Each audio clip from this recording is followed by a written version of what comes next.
just now in the report. Yes. From the auction, we collected $480,000, but at this point in the year, we've collected $19 million of our real estate and personal property combined, which is about half. What do we have in reserves? Reserves, we ended fiscal '23 with $37 million in unassigned fund balance. Thank you, Mr. Mayor. Councilman Mayo, then Councilman Vogler. Councilman Mayo, you had something? Councilman Vogler. Yeah, I actually, Mayor, you brought up a really great point. I had this written down for something I was going to bring up at the end, but it actually seems appropriate maybe to bring it up now. But those who've been on council for a while, you may remember several years ago, utility payments used to be only in person. And then there was the online component, but you could pay online, but you had to pay that 2.75% fee. And so a lot of folks wouldn't do that. And then council, we pushed and we decided to get rid of that fee for the user. Now, your taxes, you could pay in person or you can pay online. If you pay online, you're paying that 2.75% fee. I would like us as council to consider eliminating that fee, paying your taxes the same way we did on the utility payments.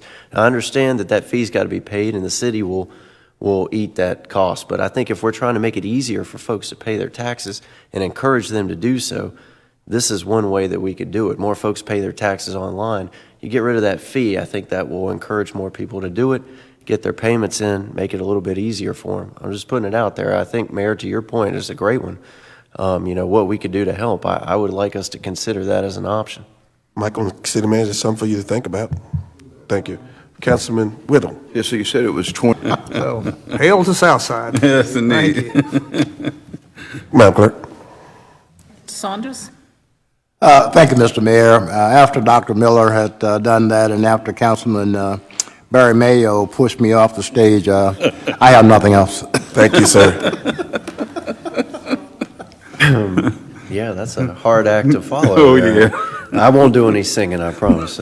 I just, again, I want to circle back around because, and again, I'm excited about this, and I love getting the feedback from all the council members in the last couple of months. We're talking about a people-first budget and looking at lowering taxes and fees. And Mayor, I appreciate, what you've put forward and other council members, Councilman Whittle and others. I know we're all talking about different ideas and things that we have, and that's the exciting part for me. I love this.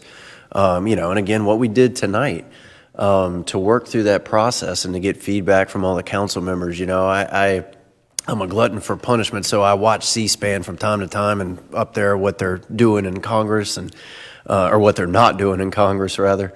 To see how that body functions and even to a lesser extent, what's going on in Richmond and kind of the dysfunction from time to time, and then how we operate and how we work through a process and how we'll discuss ideas and discuss and ask questions and always do it respectfully.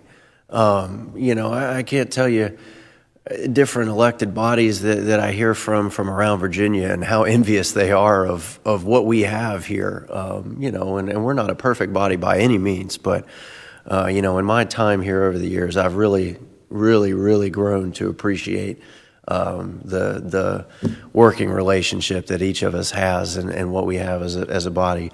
Tonight was another great example of it. But coming back around to that and this people first budget and looking out for our citizens, and Mayor, you brought up that great point about what we can do to maybe help with these taxes and paying the taxes and all of that. And so I happened to see the article. I mean, I knew some other localities make it a little bit easier than we do to pay the taxes online.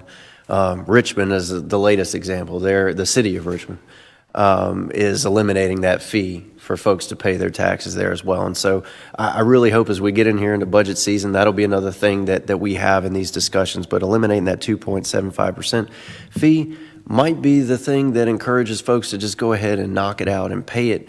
They can do it from their phone or sitting there on their laptop rather than driving it down to the building or getting in line or doing all those things. And so the easier we can make it for folks to get things done here in the city of Danville, I always am all ears for that. So again, I appreciate each and every one of our council members and our fantastic staff and the way that we all work together, and of course all of our citizens of the great city of Danville. Thank you. Thank you.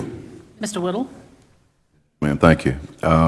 Telly, appreciate you being here. The Institute is doing wonderful things for the city. Mr. Kuba, thank you. It's a big project, and Danville needs housing, and we appreciate the other people that showed up tonight too, voicing their concerns.